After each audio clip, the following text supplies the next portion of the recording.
자, 그럼 오늘은 중소기업중앙회 금융투자실에 계신 그때 아마 4조였나요? 3조였나요? 하여튼 뭐 움직이고 계시다고 얼핏 얘기가 나왔던 걸로 기억이 나는 우리 성상현 과장님 모시겠습니다. 어서 오십시오. 네, 네. 안녕하십니까. 안녕하세요. 네, 제 기억이 맞죠? 네 3조입니다. 3조. 제가 다 하는 건 아니고요. 아니 성삼조로 이름 바꾸시면 어떨까?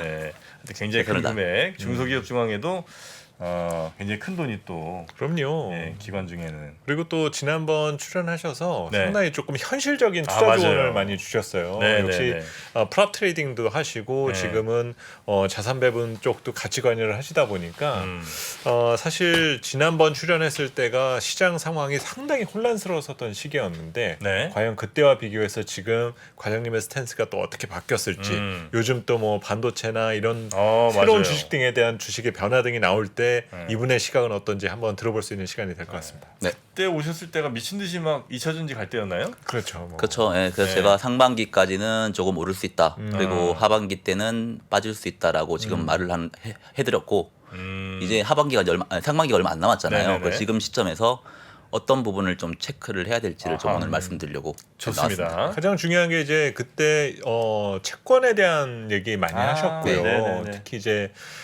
좀 금리가 덜 빠져서 아직까지 조금 이르다라는 점을 조금 강조를 하셨었는데 네, 맞아요. 최근에 뭐 통화 정책 스탠스도 조금씩 바뀌고 또 금융 불안 이슈도 또 생겼잖아요. 네. 그 어느 정도 일정이 지났으니까 그 상황에 대한 부분을 어떻게 판단하시는지를 한번 들어볼 수 있는 시간이 될 것 같아요. 네. 뭐부터 좀 우리 체크해 볼까요? 네, 그러면 제가 근데 요즘에 나와서 제가 매크로를 많이 말씀드리잖아요. 네. 네. 매크로에 대한 이야기를 제가 왜 이렇게 말씀을 많이 드리냐고 하면 매크로를 보통 이제 전체 시장을 판단할 때 매크로를 보거든요. 네. 전체 시장이 고평가되어 있을 때는 어떤 종목을 사더라도 그 수익이 크지가 않습니다. 그런데 전체 시장이 그냥 우리가 평균적으로 뭐 과거 있었던 그냥 적정 시장 아니면 버블이 꺼지면서 저평가되는 시장 네네. 이런 시장에서는 어떤 종목을 사더라도 돈을 벌 수 있어요. 그래서 재밌네요. 지금 매크로에 대한 판단을 제가 계속 지속적으로 해드리는 이유가 지금은 전체 시장이 고평가냐 아니면 적정이냐 그건 알아야 되는구나. 네 그거를 알아야 되기 때문에 제가 방송에서 계속 나와서 말씀드리고 네네. 그거를 같이 좀 소통하자는 형식으로 해서 제가 3%에 나와서 오늘 또 네네네. 그 부분을 좀 말씀드리려고 합니다. 연초부터 지금까지 흐름을 보면 뭐 2차 전지도 있었고 엔터주도 있었고 뭐 하다못해 자동차도 나쁘진 않았거든요. 네. 이런 거 보면은 지금 시장은 적정한 시장인 건가요? 제가 일단은 저 해외 주식을 좀 담당하고 있어서 네네. 좀 미국 주식 중심으로 네네. 지금 말씀을 좀 드리고 네네. 싶고요. 그리고 지금 최근에는 이제 빅테크 AI 이 지금 급격하게 올라가고 있잖아요. 네네. 그래서 맞아요. 그런 시장에 대해서 좀 말씀을 좀 드릴게요. 네, 좋습니다.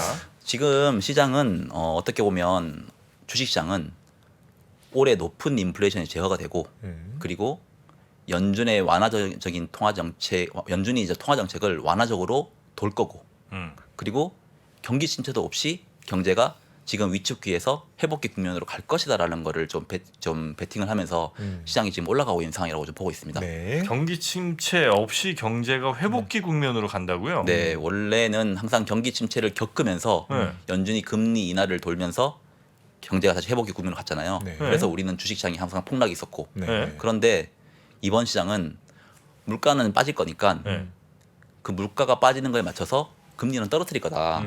그럼 당연히 금리를 떨어뜨리면 경제는 다시 턴어라운드 하지 않겠냐라는 네. 게 지금 시장이 프라이싱을 하고 있는 거거든요. 지금은 네. 노랜딩 시나리오가 조금 더 구체화된다라는 네, 거죠. 근데 그거를 지금 끌고 가고 있는 것들이 빅테크.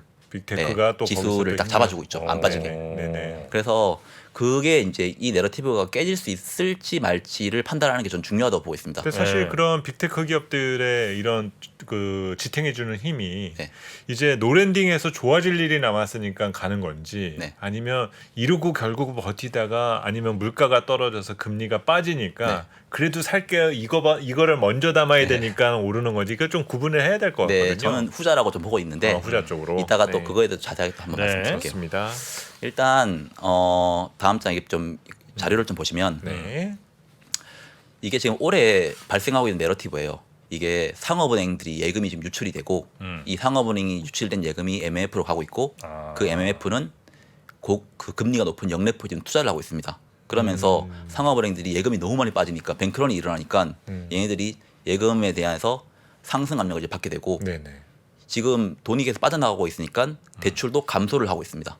그러니까 이 대출이 감소가 되면 결국은 좀 하이힐드나 지금 미국 상업용 부동산 이런 쪽부터 대출을 회수하지 않겠느냐라는 게 있거든요. 네네. 근데 지금 이 시나리오가 현재 상황에서는 작동을 지금 안 하고 있고 그래서 지금은 어떻게 보면 이제 침체 없이 올라갈 수도 있겠구나 정도로 지금 시장은 올라가고 있잖아요. 네네네. 그러니까 저도 사실 올해 상반기까지 주식이 내려갈 확률보다는 차라리 내려갔을 때마다 사야지 내려갈 확률보다 올라갈 가능성이 있다라고 말씀드렸던 가장 큰 이유가 일단 물가가 작년 상반기까지 피크를 찍고 하반기 때 내려왔잖아요. 네. 그래서 올해 상반기는 작년에 그 기고 효과가 있었습니다. 네네. 그래서 물가가 웬만큼 높게 나오지 않으면 물가는 계속 안정되니까 하락하는 뭐. 방향으로 나왔었거든요. 그래서 그렇죠.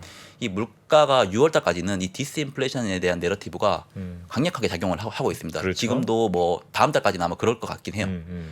그리고 지금 이 유동성 부분이 제가 이따가 이게 집중적으로 좀 말씀을 드리려고 하는데 네. 5월 달에 연준의 그 재무부의 TGA 계좌라는 게 있어요. 지금 부채한도 협상 막 지금 이슈가 막 나오고 있잖아요. 네네네. 지금 부채한도 협상이 안 되고 있잖아요. 네. 그러니까 안 되고 있으니까 연준은 협상이 되면 채권을 대량으로 발행을 해서 시중에 있는 유동성을 확 빨아들일 텐데 지금 안 되고 있으니까 재무부가 가지고 있는 그 계좌에서 돈을 막 계속 풀고 있어요. 그냥 쓰고만 있어요. 그래서 5월 달까지는 유동성이 계속 방출되고 있는 상황입니다. 방출되고. 그래서 5월 달에도 세린메이가 안 올 수 있다라고 생각했던 가장 큰 이유가 저는 이 부분이 있었고 그런데 이제 6월, 7월 달에 만약에 부채 한도 협상이 된다. 그러면 이제 우리가 우려를 했던 그 유동성 긴축, 유동성 흡수 이 부분이 발생할 수 있습니다. 이게 부채 한도 협상이 되면 증시의 호재냐 악재냐 이거를 사람들은 다 호재라고 보는 사람도 많거든요. 네네네. 그런데 저는 부채 한도 협상이 되면 그 되는 즉시 재정증권이 대량으로 발행될 텐데 그거는 증시에 악재로 작용할 거로 보고 있습니다. 그래서 그러면 똑같이 진행되겠네요. 지금 그것 때문에 단기 금리가 안 빠지고 있잖아요. 네. 그러면 이제 이 협상이 타결된다라고 하면 이제 단기 금리가 훅 네. 이렇게 내려갈 내려가죠. 텐데 사실 이거를 시장은 호재로 인식할 거라고 생각을 했거든요. 시장의 호재가 아닌 게 단기 금리가 내려가면 음. 그동안 MMF가 음. 미 국채 금리가 네네네. 영래포 금리보다 높아서 아. 지금 MF가 국채를 사고 있기 때문에 영래포로 가는 자금이 줄어들었거든요. 네네. 그런데 그게 이제 디폴트 시가 떨어지면 1개월물 그리고 1년 미만의 국채금들이 쭉 빠질 거예요. 그러면 다시 이게 가속화됩니다. 그렇게 네, 되면은 그래서- 이건 들 때 때리라 된다는 얘기인데. 네, 그리고 일단 그래서 제가 이따가 좀 자세하게 여기까지 한번 좀 우리 네. 해석을 좀 해주실까요? 약간 좀 어려운 단어들이 좀 많았던 것 같은데요. 그러니까 시청자분들 우선은 지금 부채 네. 한도 협상 때문에 유동성 상황이 경색된 상황이니까 네. 지금 연준은 계속적으로 돈을 풀고 있다라는 거예요. 음. 그런데 여기서 실질적으로 그게 협상이 원만히 잘 진행돼서 타결되면. 금리가 되면은 네. 다시 이제 그 연준은 그 동안에 풀기만 했었던 것들을 회수를 해야 되는 상황이니까 네. 유동성 상황은 오히려 이렇게 돈이 풍부해지기보다는 좀 수축된다라는 거죠. 제가 그래서 이 부분을 좀 헷갈릴 것 같아서 네. 자료를 가져왔어요. 이거 한번 네네. 좀 보시고 보시면 말씀드릴게요. 네. 보고 나서 한번 얘기 이게 다시 들어보죠. 빨간색 선이 네. 미국 재무부 현금 잔고입니다. 네. 우리 제가 아까 말씀드린 TJ 잔고. 이거는 뭐 월 단위의 흐름인가요? 아니면 네, 이건 제가 2021년 1월 달부터 현재까지 그냥 쭉 가지고 온 거고요. 1단위로. 네, 1단위로. 네, 1단위로 나오거든요. 그리고 파란색은 S&P의 흐름입니다. 그런데 제가 동그라미 두 개를 쳐놨잖아요. 이게 2021년 12월 달에도 부채 한도 협상이라는 게 있었어요. 네네네네. 그때 부채 한도 협상이 되면서 미국이 재정증권을 대량으로 발행했습니다. 그때 6천억 달러 정도 발행을 했거든요. 네. 그러면서 이 재무부의 현금 잔고가 급격하게 올라갑니다. 그러면 이게 결국은 시장에 있는 유동성을 빨아들이는 효과거든요. 그러면서 미국 증시는 부러진 거죠, 이제. 그때. 떨어집니다. 예. 네. 이게 2021년 1월 달에 주식시장이 빠졌잖아요. 당시에 이제 1월 달부터 빠지기 시작했거든요. 네, 근데 네, 그때는 우크라이나가 터지지도 않았고 우크라이나가 실질적으로 2022년 2월 달에 터졌거든요. 그리고 금리 텐트럼도 있지 않았습니다. 왜냐하면 미국채 10년물 그렇게 보시면 2022년 3월 달부터 급격하게 상승했거든요. 그러니까 이것도 아니고 저것도 아닌데 왜 주식이 빠졌지? 이게 잘 이해가 안 가는데 저는 이 이유가 뭐 이게 100% 맞다라는 건 아니지만 저는 이 이유가 급격하게 부채 한도 협상 이후에 급격하게 올라간 미국 재무부 현금 잔고 그리고 뭐 제가 계속 말씀드렸지만 그 풀린 통화량 대비해서 S&P 500의 시가총액이 이미 2021년 말에 과거 금융위기 버블 수준만큼 올라와 있었다. 그래서 너무 비쌌다는 게 첫 번째, 그리고 유동성이 급격하게 긴축이 됐다는 게 두 번째. 그래서 저는 미국 재무부가 현금을 많이 갖고 있는 게 네. 유동성이 줄어들었다는 얘기예요? 네, 이게 앞에 이 그래프는 한 번 더 보시면 네. 미국의 순유동성을 계산을 할 때 제가 지난번 네네네. 방송에서 말씀드렸는데 미국 연준이 가지고 있는 대차대조표를 BS라고 하거든요. 네. 여기서 미국 재무부가 가지고 있는 현금 잔고 TGA 네네. 그리고 조금 전에 지금 봤던 건가요? 말씀드렸던 영래포 그건 이 영래. 부분들은 실질적으로 순유동성에서 빼줘야 됩니다. 음. 이게 유동성에서 그래서 현금 잔고가 늘어나거나 아니면 영래포로 돈이 많이 몰리거나 이러면 시중의 유동성이 긴축되는 상황이거든요. 그러니까 지금 음의 항목들이 커지게 되면 네. 순유동성이 이제 줄어듭니다. 줄어들니까 네. 그래서 그렇게 생각해서 미국 재무부가 채권을 많이 발행하면 네. 그 채권이 풀리고 돈이 미국 재무부로 들어온다는 얘기인가요? 네, 혹시? 맞아요. 그래서 그게 맞습니다. 네. 시중에 돈이 별로 없다. 네, 맞아요. 그래서 미국이 네. 채권을 많이 발행할수록 네. 시중에 있는 돈들을 확 빨아들이는 효과가 있는 거거든요. 이 재무부가 네. 어디 뭐 예금하려고 그러는 건 아니고 그 돈으로 다 쓰려고 그러는 공무원 거잖아요. 월급 주고 하는 거죠. 네. 예. 그래서 이게 발행은 크게 한 번에 발행 그리고 네. 푸는 거는 천천히 풀기 때문에 아, 그럼 그 순간에 약간 유동성이 네, 줄어드는 거군요. 네, 그래서 그 순간이라고 해도 뭐 한두 달 정도의 그 효과가 있거든요. 그리고 그게 만약에 트리거로 발동을 해버리면 이게 돈이 확 빨아들이면서 네. 유동성이 갑자기 확 빨아들이면 그 시장의 변동성이 커질 수가 있습니다. 근데 지금 부채 한도 협상이 뭐 당장은 아니지만 저는 6월 말에서 한 7월 중순 중에 어느 수준에서는 무조건 돼야 된다고 보거든요. 그 가장 큰 이유가 지금 이제 재무부에서 풀 현금이 없습니다. 네. TGA 잔고에 지금 돈이 거의 없거든요. 이게 없으면 공무원들 월급도 못 주고 네. 사회적 지출도 못하는 상황이거든요. 그래서 한도 협상은 무조건 해야 되는데 네.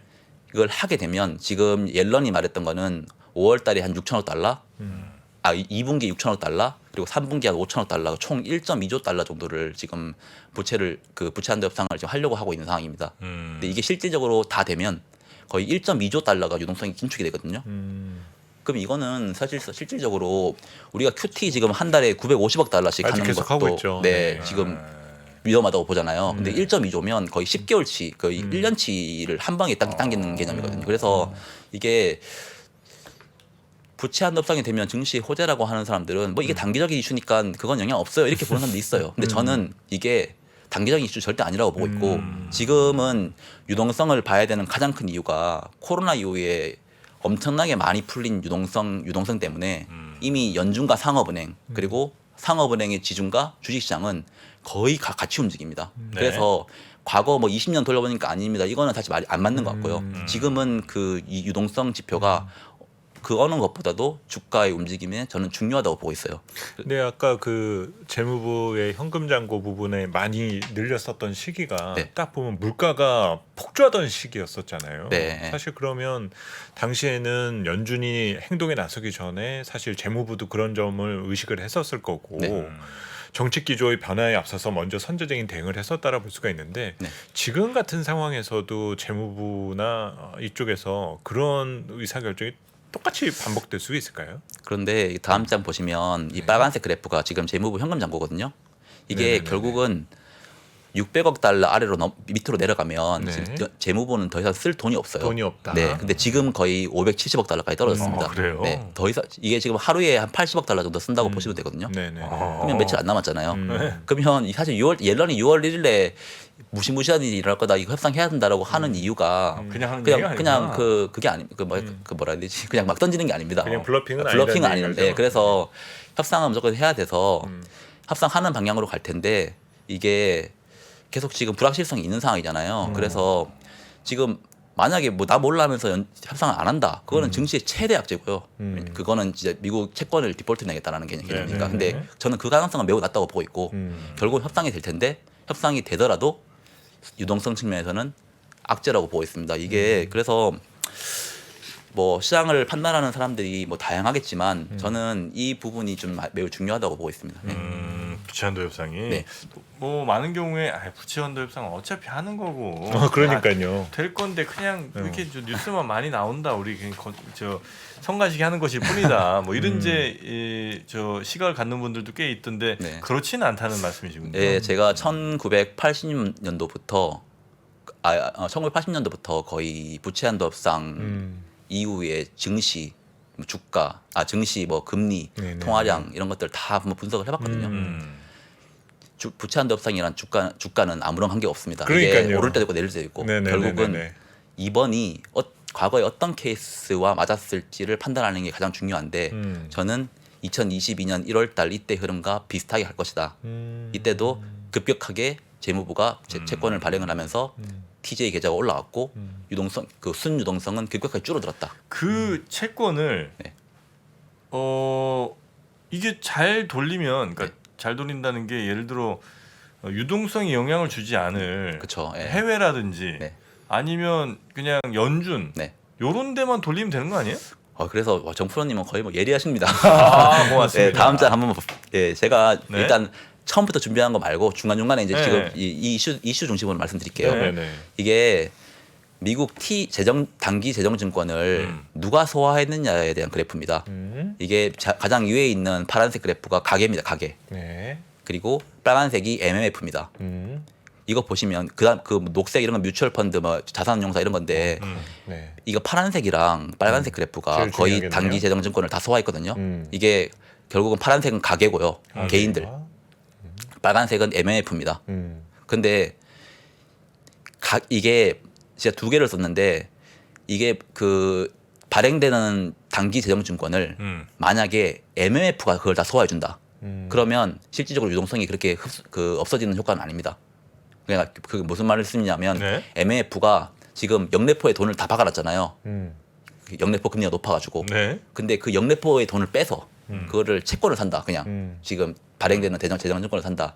그러면 이 시장 안에서 돈이 노는 거거든요. 그래서 실질적으로 영래포가 빠지고 TJ가 올라가는 개념이기 때문에 이게 원래 둘 다 안 좋은 거잖아요. MMF란 초단기 자금인 거죠? 네, 이거는? 초단기 펀드. 요 펀드가 지금 현재는 역레포라는 이자 조금 더 주는 고상품에 많이 몰빵이 돼 있는데 네, 그게 지금 5.05에 지금 영래포 계좌가 지금 5.05%를 지금 이자를 주고 있습니다. 예. 근데 그래서- 이제 요게 여기에서 만약에 그냥 그 국가가 발행하는 채권 쪽으로 이동만 하면 네. 그건 뭐 문제가 안 됩니다. 유동성 문제는 네, 없다. 네. 예? 그런데 이제 가게가 만약에 네.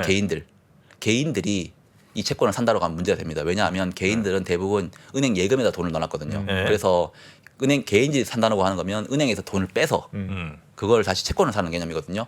그러면 실질적으로 시장의 유동성이 쪼그라듭니다. 네. 근데 그러면 두 가지 시나리오를 볼 수 있는데 언제 개인이 사고 언제 MMF가 살까? 이게 결국은 단기 재정증권이라고 하는 거는 1년 미만 미국채거든요. 이 미국채 금리가 결국은 영래포 금리보다 높으면 부채한도 협상 이후에도 그러면 MMF가 영래포에서 자금을 빼가지고 채권을 살 수 있습니다. 왜냐하면 영래포보다 채권 금리가 높으니까요. 그런데 만약에 미국채 금리가 영래포 금리보다 낮으면 MMF가 굳이 영래포에서 돈을 뺄 이유가 없거든요. 그런데 지금은 아까 말씀드렸듯이 금리가 디폴트 이슈 때문에 1년 미만의 미국채 금리가 지금 5.4%, 5.3% 막 이런 수준입니다. 그런데 협상이 된다고 하면 디폴트 리스크가 확 사라지잖아요. 줄겠죠. 네. 그러면 이게 항상 과거에 디폴트 리스크가 없었을 때 1개월, 3개월 이런 금리 보시면 네. 3% 후반에서 4% 중반이었거든요. 언제요? 가장 최근 3월 달 이럴 때. 아 그래요? 네.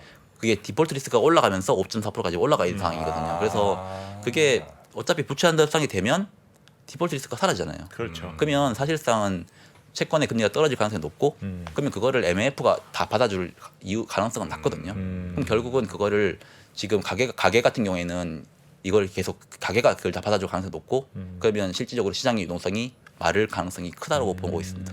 근데 그래서- 이거를 미국의 기재부래. 미국의 이제 그 재무부가 모를 일은 없잖아요. 이렇게 모를 리는 된다. 없죠. 예. 그러면 목표를 명확히 해서 그냥 아니, 목표라고 하면 좀 그런가? 살 사람 명확히 해서 그거 영향 안 가게는 못 합니까? 이게 재무부 어차피 이게 매일매일 지표 나오거든요. 지금 재무부의 현금 잔고가 얼마 있고 영래포에 지금 잔고가 얼마 있고 재무부 분명히 이거 계속 볼 거고요. 이게 어느 정도의 위험 상황이 다 온다고 하면 네. 저는 지금 하고 있는 양적 긴축 QT 종료 그리고 최악의 경우에는 금리 인하로 돌 수 있다고 보고 있고요. 그러니까 그게 하나의 양적 긴축의 명분이 그 중단의 명분이 될 수도 있을까요? 네. 제가 그래서 지난번 3%에 나와서 네. 양적 기축 상반기 때 종료될 수 있다라고 했던 이유도 네. 사실 이 스토리에서 모든 게 발생이 됐는데 이걸 너무 말씀 많이 드리면 네. 너무 시간이 길어지니까 그럴 그냥 수도 양적 긴축이 있죠. 종료됩니다라고 그냥 말씀드렸던데 이게 다 그런 이유였어요. 근데 2분기 때 양적 긴축이 종료가 안 될 수 있더라도 네, 전 네. 3분기 때는 이런 이유 때문이라도 네. 될 수가 있고 언제든 양적 긴축을 그렇게 길게 끌고 가지 못할 것 같습니다. 되면 오해 속에서도 시장은 되게 뜨거워질 것 같은데. 그래서 그래서 지금 양적 긴축이 뭐 이거 한다고 종료가 되는 건 아니잖아요. 네네네. 그래서 재무부가 돈을 빨아들일 때 시장이 만약에 하락을 한다고 하면 네네네. 그때는 주식을 이제 할 수가 좀 사볼 만한 네네네. 이유가 있다. 왜냐하면 저는 지금 리세션 리스크나 경기 침체 리스크로 시장이 하락한다고 하면 제가 지난번 과거 그 3% 나왔을 때 네네. 말씀드렸듯이 뭐 BI 지수나 이런 걸 네. 보면서 대응하라고 했잖아요. 근데 네네. 제가 말했던 이런 유동성 리스크나 이런 부분들은 시장의 변동성을 키울 수 있는 재료입니다. 그래서 그렇죠. 이거는 밴드 내에서 이렇게 살 수 있는 구간을 계속 대응하라고 하는 거거든요. 그래서 지금 당장 주식을 하나도 못 산 사람들 굳이 지금 따라가지 말라라고 제가 그냥 말씀드리는 거고 한 번에 빠질 수 있는 이유는 이런 이유 때문에 빠질 수가 있다. 그래서 지금 시장은 제가 생각하기에는 고평가거든요. 네네네. 고평가고 이런 유동성에 대한 긴축 이슈가 발생할 수 있는 게 지금 6월이나 7월 정도에 있을 수 있는데 굳이 지금 따라가서 얼마만큼의 수익을 내겠느냐라는 게 제 개인적인 생각이고요. 저는 네. 그러니까 충분히 의도는 네. 알아듣겠는데 네. 또 불구하고 자꾸 거꾸로 그 네. 이해를 듣게 되는 거예요. 그러니까 이 문제가 작지 않은 문제니까 이 문제를 수습하려면 이제는 좀 금리도 낮춰서 계속 분위기를 그렇게 만들어 가야 되고 또 그러면서 또 유동성이 경색되면은 양적 긴축도 좀 조기에 중단하거나 규모를 단기적으로 축소해서 그러면 일반적인 사람들은 그게 되게 호재인 줄 알 거고. 그런데 양적 긴축을 만약 중단한다라고 하면 이미 그거는 시스템 리스크가 발생했을 때일 거예요. 그 은행들의 뱅크런이 지금 소형은행에서만 발생하잖아요. 그러니까요. 그런데 소형은행이 아니라 지금 미국 은행들이 비보험 예금이라고 들어보셨죠? 그러니까 비보험예금 뭐예요? 그 개인들이나 기업들 똑같은데 3억, 그러니까 우리나라 돈으로 3억, 25만 달러. 예, 25만 달러를 넘어가는 것부터는 네. 보장이 안 됩니다. 네네. 소형은행들이 그게 문제가 됐던 거였고요. 그런데 지금 비보험 예금이 안 되는 은행들이 지금 대형은행도 있고요, 소형은행도 있고 지금 그 부분들이 지금 은행들에 대한 리스크는 그게 계속 만연해 있는 상황이고 지금 이런 이슈 때문에 만약 이런 이슈 때문에 이제 뱅크런 은행 리스크가 발생을 한다라고 하면 그 비보험 예금 비보험 예금이 많은 은행들부터 뭐 헤지펀드든 그냥 개인들이든 다 이렇게 돈을 빼려고 하고 뭐 숏배팅을 할 거기 때문에 그거는 시장의 하락 리스크가 매우 큽니다. 그래서 연준이 아무 이유 없이 양적 긴축 종료, 금리 인하 이렇게 안 할 거고. 근데 무조건 종료는 안 하겠지만 어쨌든 시장에 가져오는 영향을 제한하려면 단계적으로 할 수는 있을 거잖아요. 문제가 됐을 때 할 거기 때문에 그 문제가 됐을 때는 사실 증시가 많이 빠져 있을 거예요. 그래서 지금 상황에서 왜냐하면 지금 만약에 양적 기축 종료나 금리 인하를 하면 결국은 하반기 때는 물가가 올라올 수 있거든요. 그럴 근데 수 그 있죠. 물가가 예. 올라오는 거를 용인하고라도 그냥 금리 인하를 한다고 하면 결국은 내년에 더 최악의 상황을 맞이할 수 있는 거거든요. 그래서 쉽게는 절대 안 할 거예요. 그래서 어떻게든 이걸 막으려고 매일매일 모니터링하면서 하려고 할 텐데 네. 저는 일단 뭐 2분기 말에서 한 3분기 초 정도에 이런 부채 한도 협상에 따른 유동성 긴축 효과가 시장의 지금 랠리를 좀 막아줄 수는 있을 것이다. 그리고 뭐 안 좋게 가면 저는 셀인 뭐 줄라이 같은 이제 좀 뭔가 좀 시장이 하락 방향으로 트리거가 작동할 수 있다. 그리고 물가는 이제 6월달 이후로는 오를 거예요. 그게 올라요? 왜냐하면 지금 계속 디스인플레이션 효과로 빠지고 있었잖아요. 네. 근데 작년도 보시면 이제 상반기까지 오르다가 하반기 때 물가가 빠졌잖아요. 그러면 올해는 상반기까지는 빠지다가 하반기 때 올라가는 방향으로 나옵니다. 그래서 이 디스인플레이션에 대한 내러티브가 빠지면 지금 이 빅테크에 줄 수 있는 멀티플 있잖아요. 네네네. 이런 부분들이 합당하지 않다고 생각할 수 있어요. 그래서 그게 저는 지금 이 빅테크의 쏠림 등을 좀 저지하고 저지하는 효과로 발생할 걸로 보고 있습니다. 네, 그래서 아니 지금 물가가 하반기부터는 다시 올라간다고 보신다는 거죠? 예, 이게 지금 한 3% 후반 정도 때까지 빠지다가 그렇죠. 네.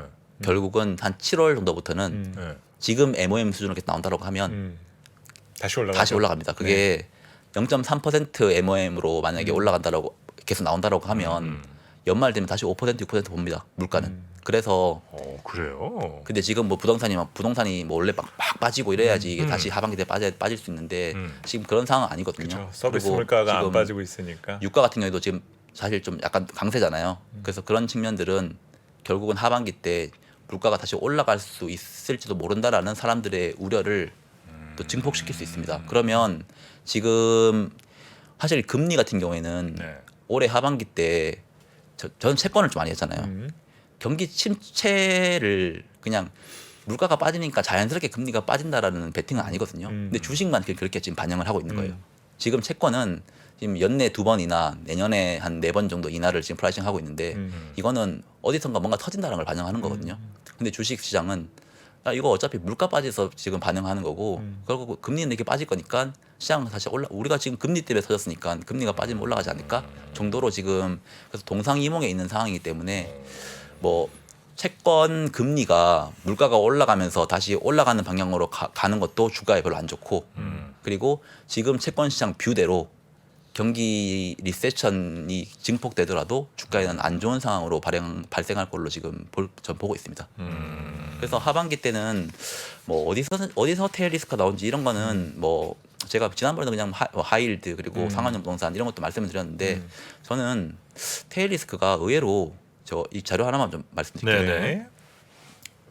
이 3월 초에 MBR에서 나온 발표 자료거든요. 네. 은행들이 숨은 손실이 2조 달러가 있다라는 게 논문의 자료였습니다. 네. 이게 2조 달러가 어느 정도 돈이냐면 은행들이 그러니까 미국 상업은행들이 가지고 있는 총 자산 규모가 23조 달러입니다. 그런데 미국 상업은행들이 가지고 있는 총 부채 규모가 20.9조 달러입니다. 그러면 자본금은 2.1조 달러 정도 있는 건데 지금 은행들의 숨은 손실이 2조 달러가 있다고 하는 거면 자본금 거의 다 없는 거죠. 95% 이상 손실 난 거거든요. 무슨 손실이 있다는 거예요, 저기는? 이게 이 논문에서 말하는 거는 미국 연준이 기준금리를 0%에서 올해 1분기 기준으로 4.75%까지 올렸었다. 네. 그래서 미국 제금리 같은 경우에는 거의 4%까지 올랐잖아요. 네. 그 금리가 상승한 거에 대한 막투막 리스크. 그러니까 미국 은행들이 가지고 있는 자산들이 뭐 채권도 가지고 있고 RMBS도 가지고 있고 CMBS도 가지고 있습니다. 이게 대부분 다 트리플 A 이런 걸 가지고 있어서 신용은 안전합니다. 그런데 금리가 오르면 채권 금리는 하락하잖아요. 채권 가격은 하락하잖아요. 예. 그거를 얘네들이 분석을 해본 결과 지금 가지고 있는 국채 그리고 CMBS 그리고 RMBS가 거의 국채는 25%에서 30%를 추정을 하고 있었고요. 그리고 RMBS랑 CMBS는 거의 10%에서 15% 정도 손실을 난 거를 추정을 했습니다. 그래서 미국 상업은행들이 전체 자본금의 95% 손실을 지금 의미를 하고 있다.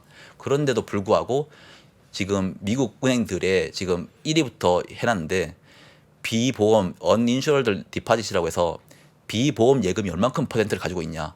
실리콘밸리 은행이 93% 갖고 있었습니다. 그래서 얘네들이 뱅크런이 1차적으로 나오면서 디폴트 난 거고요. 네. 지금 그다음 뉴욕 멜론 은행 92% 지금 주고 있습니다. 그러니까 이런 것들은 언제든지 뱅크런 이슈가 발생할 수 있다라고. 왜냐하면 예금자 입장에서는 나는 보험 안 되는 예금을 넣어놨는데 미국 내가 돈을 빼려고 할 때 얘들이 빼줄 돈이 없다라고 하면 그리고 그게 지금 빼주려고 하면 자산을 팔아서 해야 되는데 자산을 팔아도 남는 돈이 없는 거잖아요. 지금 자본금이 다 손실났으니까. 네네네. 그러니까 얼마나 불안하겠어요. 그러면서 돈을 갑자기 회수할 수 있다라는 리스크거든요. 이거는. 그래서 옛날에 한참 금리 낮고 할 때 비싸게 산 채권들이 네. 지금 팔면 완전 똥값 되니까. 똥값 되니까 네. 그걸 만기까지 보유를 해야 되는데 그거를 지금 평가해 보자면 거의 지금 거덜났다 은행들. 거덜났다. 예. 그래서 이게 뱅크런을 더 유발시킬 수 있다. 왜냐하면 사람들은 불안하면 돈을 빼거든요. 그런데 지금 이 리스팅까지 다 나왔습니다. 이게 보통 비보험 예금이 50% 이상이면 좀 위험하다고 보거든요. 네. 근데 뭐 JP모건 뭐 그렇게 위험하다고 안 보지만 일단 52%고요. 그리고 시티뱅크는 한 73% 정도 수준입니다. 그래서 시티뱅크는 1,700조짜리 은행이거든요. 자산 1,700조. 그러니까 소형은행 하나 뱅크런 나면 뭐 미국 연방 그 예금보험공사나 뭐 JP모건이 다시 인수해주거나 할 수 있잖아요. 근데 뭐 대형은행들이 하나 만약에 이런 뱅크런이슈가 일어나면요, 이거 FDIC에서 해줄 수 있는 수준이 아닙니다. 이게 뭐 1,700조 갑자기 뱅크런이 일어나면 이걸 더 어떻게 보장합니까? 그래서 그런 측면에서 지금은 이런 우려는 없는 상황이에요. 근데 이 대마불사에서 만약에 뱅크런이 일어난다? 그거는 저는 08년대 리만 사태 이상으로 이제 그 시스템 리스크가 번질 수 있다 보고 있고, 그래서 제가 미국 채 금리 지난번에 계속 그냥 지금은 채권을 가져가야 됩니다 말씀드렸잖아요. 네네. 최근에 3.7 정도 찍었잖아요. 네네. 미국채 10년물 기준으로. 3.7 수준부터는 분할 매수를 해도 된다라고 보는 게, 이게 4%를 넘어가면 네네. 연준이든 미국 재무부든 무조건 알고 있습니다. 음. 이게 문제가 될 건지. 그래서 4%를 넘어가면 옛날에 영국이 LDI 그 2022년 10월달에 금리가 너무 올라가니까 영국 보험사들이 파산할 위기에 있으니까 영국 정부가 영국 그 길트 채권을 그냥 양적 매입 해준 적이 있거든요. 네네. 채권을 그냥 장기 채권을 그냥 사줬습니다. 금리가 못 올라가게. 근데 미국도 만약에 4%가 넘어가면 이런 리스크가 분명히 생길 겁니다. 또 뱅크런 이슈 또 그래서 미국 그 채권 금리 같은 경우에는 3.7부터 분할 매수를 해도 된다라고 보는 게 이런 이유도 있어요. 그럼 지금 미국채 10년이 다시 4%를 상회할 수 있는 시나리오라고 하면 그 물가죠, 물가. 뭐 둘 중에 하나일 네. 수밖에 없잖아요. 네. 물가라든지 아니면은 크레딧 이슈가 터진 경우에 한정될 텐데 네. 가장 위협적인 거는 여전히 물가라고 봐야 되겠네요. 네, 물가인데 저는 스태그플레이션이 오더라도 그리고 물가가 뭐 급등하더라도 네. 연준은 어떻게든 미국채 10년물은 금리가 4% 이상을 넘어가면 더 이상 못 올라가게 막을 겁니다. 그래서 그런 측면에서 그때 그런 말씀을 누가 하시더라고요. 스태그플레이션 오면 금리가 급등할 텐데 야 너 지금 채권 사라고 하면 미친 거 아니냐 이런 얘기 네네네. 하시더라고요. 근데 네네. 저는 그게 이론적으로 맞아요. 스태그플레이션 오면 당연히 금리 올라가죠. 그렇죠. 네, 그런데 이런 시스템 리스크가 작동하는 트리거를 이미 재무부랑 연준이 받기 때문에 지금 4%를 넘어가면서부터는 정부에서 못 올라가게 이 텐트럼 리스크를 막을 겁니다. 그래서 제가 채권 같은 경우에는 특히 국채. 네. 왜냐하면 아까 센터님 말씀하셨지만 국채는 미국이 시스템 리스크가 오더라도 뭐 단기적으로는 튈 수 있어도 결국 장기적으로 빠지거든요. 근데 회사채는 말이 다르잖아요. 회사채는 진짜 터질 수 있잖아요. 그래서 그런 측면에서 미국채 10년물 같은 경우에는 뭐 물가가 다시 하반기에 엄청나게 급등하더라도 그리고 우리가 우려하고 싶지 않은 스태그플레이션이 오더라도 10년물은 여기서 어느 정도 저지가 될 거다라는 거를 저는 이 은행들의 숨은 손실 이 논문을 보고 좀 어느 정도 좀 감을 좀 잡았거든요. 그래서 그런 측면에서 네네. 이게 과거에 뭐 장기적인 절대 금리가 높고 그리고 이런 리스크 때문에도 더 이상 금리가 튈 가능성이 낮다라고 하면 채권이 매력적이다. 그런데 주식은 채권 대비해서 그때 제가 리스크 에쿼티 프리미엄이라고 해서 해가지고 에쿼티 리스크 프리미엄이라고 해서 ERP 네네. 금리가 금리 대비해서 주식은 비싸다. 네네. 그리고 주식은 좀 이런 유동성 리스크도 있다. 지금 생길 수가 있다. 그리고 하반기 때는 이게 저는 경기 침체를 보는 가장 큰 이유가 이제 실업률과 소비 부분이 지금 매우 강한데 네. 소비 부분은 꺾일 가능성이 저는 하반기 때 있다고 보고 있어요. 네. 이게 초과 저축 부분이 연준이 최근에 발표한 거 보면 네. 한 5천억 달러 정도 남았다. 음. 그 5천억 달러가 남았기 때문에 올해 연말까지는 소비에 큰 문제가 없다라고 그 샌프란시스코 연은에서 발표를 한 게 있거든요. 네. 그런데 초과 저축이라는 게 결국은 미국에서 개인들 중에서 상위 1%부터 상위 100%까지 다 가지고 있는 거를 모아놓은 거거든요. 그런데 하위 50%가 가지고 있는 초과 저축을 보면 지금 가지고 있는 초과 저축에서 한 4%에서 한 25%밖에 안 남아 그 비중을 안 차지합니다. 이게 상위 1%인 사람들은 초과 저축을 해놓은 거를 다 쓰지 않거든요. 그걸 근데 하위 계층들은 자기가 번 돈을 거의 다 소비를 하기 때문에 이게 지금 가지고 있는 초과 저축 5천억 달러가 다 하위 계층이 들고 있다고 하면 다 소비를 쓸 거기 때문에 소비가 강할 수가 있는데 이게 대부분 가지고 있는 것들이 상위 계층이 들고 있습니다. 그래서 얘네들은 절대 초과 저축을 쓰지 않거든요. 그러면 이제 하위 계층이 초과 저축이 이제 끝나간다는 시점이기 때문에 이 부분이 끝나면 미국의 소비는 좀 떨어질 수 있다. 급격하게 떨어질 수 있다. 그래서 우리가 지금 그냥 눈으로 보고 있는 이 초과 저축 그리고 이 소비가 강하게 보이지만 실질적으로 네네. 강한 소비가 아닐 수 있다라는 거를 전 역으로 생각하고 있습니다. 예. 소비에 대해서 긍정적으로 좀 낙관했던 거는 야 초과 저축이 이 정도 5천억 달러나 있으면 이건 아주 충분히 쓸 여력이 있는 거야 미국 소비자들이 이렇게 네. 이제 생각을 했는데 그렇게 사실상 줄을 세워서 보면 네. 돈 많은 사람들은 여전히 많은 그 네. 저축이 있으나 이들은 저축한 걸 다 쓰는 사람들이 네. 아니고 네. 실제로 통장에 돈 있으면 무조건 쓰는 사람들은 이제 저소득층이 많은데 그 저소득층의 그 통장에 들어있는 돈들을 거의 다 지금 끊어지고 거의 다 이제 소진돼 버렸다. 네네네. 그게 더 이상의 소비가 이제 일어나긴 좀 쉽지 않을 것 같다. 네, 맞아요. 그래서 그런 부분들이 좀 초과 소비 부분에서 만약에 부진이 되면 경기 침체에 대한 우려도 심해질 수 있어요. 그래서 그런 측면에서 너무 그 하반기를 그러니까 뭐 시장을 낙관하면 좋은 거죠. 근데 네. 낙관을 하더라도 근거와 팩트에 의해서 낙관을 하면 좋은데 저는 제가 보고 있는 이 매크로 지표랑 유동성 지표랑 그리고 금리 대비 밸류에이션, 주식의 밸류에이션 이런 부분들은 주식시장은 고평가 그리고 재무에 대한 유동성 긴축이 일어날 수 있다. 그리고 우리가 마지막으로 생각하고 있던 소비는 우리가 눈으로 보고 있는 그 소비가 다가 아니다. 그런 측면에서 좀 하반기를 좀 조심하자라는 게 저는 제 개인적인 생각이고요. 네. 시장 자체로 봐서는 사실 과장님 의견에 상당히 공감을 하면서도 개별 주식들 입장에서 놓고 그렇죠. 보면 약간 좀 바닥을 다졌다라고 하는 경우들도 적지 네. 않아요. 네. 그러다 보니까 이걸 지금 우리가 조금 따로 분리해서 봐야 되느냐가 지금 네. 시청자분들의 가장 궁금해 부분일 것 같거든요. 네. 그러면 뭐 요거 하나 시장 자체는 그렇다 치더라도. 네, 개별 주식보다는 제가 지금 빅테크 그거 좀 말씀드릴게요. 네. 빅테크 지금 더 사도 되냐 안 사도 되냐. 음. 그래서 지금 이게 빨간색 그래프와 파란색 그래프 한번 보시면 네. 이 빨간색 그래프가 우리가 나스닥 전체 나스닥 그리고 나스닥에서 나스닥 100을 뺀 추이거든요. 결국은 이게 빨간색이 밑으로 내려갈수록 나스닥 100에 쏠림 현상이 강하다는 겁니다.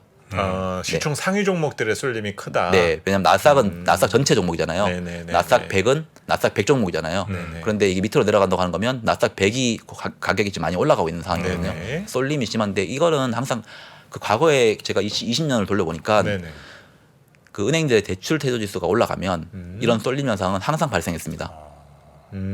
그게 뭐 아까 전에 그 센터님 말씀하셨듯이 나스닥 100은 빅테크니까 안전하다. 이것도 있고, 퀄러티 자산에 대해서 퀄러티 자산이라는 이유도 있고요. 그리고 뭐 결국은 그쪽이 답이라고 생각하는 사람들이 많았을 것 같아요. 네. 그런데 이게 그래서 한번 지금 그 다음 장을 보시면 빨간색은 그대로 나스닥에서 나스닥 100을 뺀 그래프고요. 네네네네. 파란색은 S&P 500을 제가 다 가져와 봤어요. 네네. 이게 IT 버블 때고요. 네. 이게 금융위기 때고 이게 지금 최근에 현재거든요. 어. 그런데 IT 버블 때 보시면 00년도에서 01년 초반까지도 네네네. 이런 쏠림이 있었어요. 그런데 그렇네요. S&P 500은 크게 잘 버텼는데? 흔들리지 않았습니다. 이때도 이때도 지금이랑 비슷한 상황이었어요. 그 빅테크들은 괜찮 닷컴 버블에서 그 마이크로소프트 이런 것들은 안전하기 때문에 네네네. 버블이 꺼진다고 해도 얘는 안전할 거야. 그래서 이쪽으로 돈이 계속 쏠렸어요. 네네네. 그런데 결국은 그 이 쏠림 현상이 꺼지면서 증시도 빠졌죠. 그리고 최근에도 보면 이게 지금 2020년도 1월달부터 지금까지 그래프거든요. 네네. 이게 쏠림 현상이 두 번 있었거든요. 이게 2021년 상반기에서 2021년 하반기까지도 네. 이 쏠림 현상이 있었어요. 네네. 그때도 S&P 500 막 올라가고 있었거든요. 네네네. 근데 2022년 1월달부터 막 빠지기 시작했잖아요. 네네. 그런 거 그때도 이 쏠림이 이제 어느 정도 풀리면서 장이 빠졌어요. 근데 지금도 보면 쏠림이 지금 되면서 장은 올라가고 있습니다. 그럼 결국은 이 쏠림이 해소되면서 장이 빠질 텐데 이게 보면 결국은 이 쏠림이 언제 해소됐냐면 버블이 꺼지거나 네. 버블이 터지거나 그런데 이게 리세션이 지금 엄청나게 우려되는 시기잖아요. 네네. 그런 시기에서 이런 쏠림 현상은 좋은 시그널은 아닙니다. 그렇네요. 이게 이게 뭐 엔비디아는 최고입니다 하면서 이제 EPS가 그러니까. 뭐 무한정 올라가는 상황에서는 네네네. 좋을 수 있는데 지금은 다른 건 다 위험해 보이는데 네. 할 거는 엔비디아밖에 없네 하다 보면 네네. 비싸도 계속 사거든요. 그러면 내가 최고점에 샀을 경우도 있단 말이에요. 네. 그러면 이게 엔비디아 좋은 건 맞죠. 근데 네. 지금 당장은 좋은 게 아닐 수 있거든요. 그래서 그런 측면에서 주식을 사야 될 때랑 쌀 때랑 사야 될 때가 엄연히 다른데 지금은 저는 뭐 쌀 때가 분명히 아니기 때문에 사야 될 때도 아니라고 보고 있습니다. 그러면 네. 나스닥 100안에 폭탄 하나가 숨어 있다라는 거예요 지금. 지금 메타랑 엔비디아 보시면 뭐 답 나오지 않을까요? 근데 그게 제일 좋은, 그러니까 엔비디아는 사실 좋은 종목이 맞아요. 저도 저 기업 분석을 좀 해봤는데 그만한 회사가 없더라고요. 근데 회사가 좋은 거랑 멀티플이 싼 거랑은 다릅니다. 네, 그래서 멀티플 보시면 좀 답이 안 나올 수 있어요. 그래서 그런 측면에서 마피아 게임 같네요. 마피아 게임. 제가 근데 오늘 네. 다 말씀을 못 드렸지만 네네네. 원래 진짜 말씀드리려고 했던 게 이제 금융위기 때랑 지금이랑 비교를 하면서 네. 지금 매우 너무 유사하거든요. 금융위기 때는 결국은 리만 브러더스랑 AIG가 터지면서 네.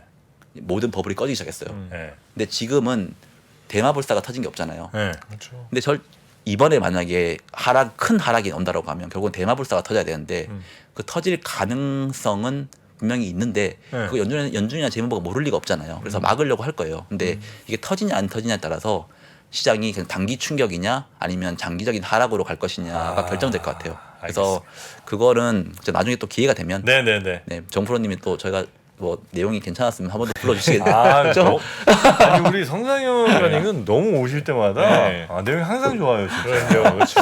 야 저는 이 또 부를 수밖에 없는. 부산도 입상도 이런 접근은 저는 또 처음 들어봤기 때문에 맞습니다. 저도 되게 재밌게 봤어요. 소상공인 여러분들을 네. 위해서 최선을 다하고 있고요. 갑자기. 요즘에 시장 가서 네. 온누리 상품 것도 많이 저는 그것도 좋습니다. 그러면 전 내용이 너무 좋았기 때문에 중소기업 중앙에 저 홍보할 거 있으면 20초만 딱 하세요. 네. 요즘에 그 소상공인들이 너무 힘들어요. 그래서 네. 그 소상공인들은 그 대형마트보다는 밀리잖아요. 그래서 네. 온누리 상품권 요즘 많이 팔더라고요. 그래서 아, 그런 네. 것들도 한 번씩 관심을 가져주시면 주식만 너무 보지 마시고 네. 지금 시장이 우리가 지금 경기가 다 힘드니까 네. 좀 할인 효과도 있고. 사회적 약자들도 많다라는 네. 거를 좀 네. 알겠습니다. 알겠습니다. 네, 지금 뭐 낙관론 나였다 그러는데 방송 다시 잘 들어보세요. 이게 낙관론인가? 정말 답답하시다 정말. 자, 하여튼 우리 성상현 과장님 오늘 고생 많으셨고요. 네. 중소기업 중에도 잘 우리 중소기업들 힘을 좀 주시기 바라겠습니다. 네, 대단히 감사합니다. 고맙습니다. 감사합니다.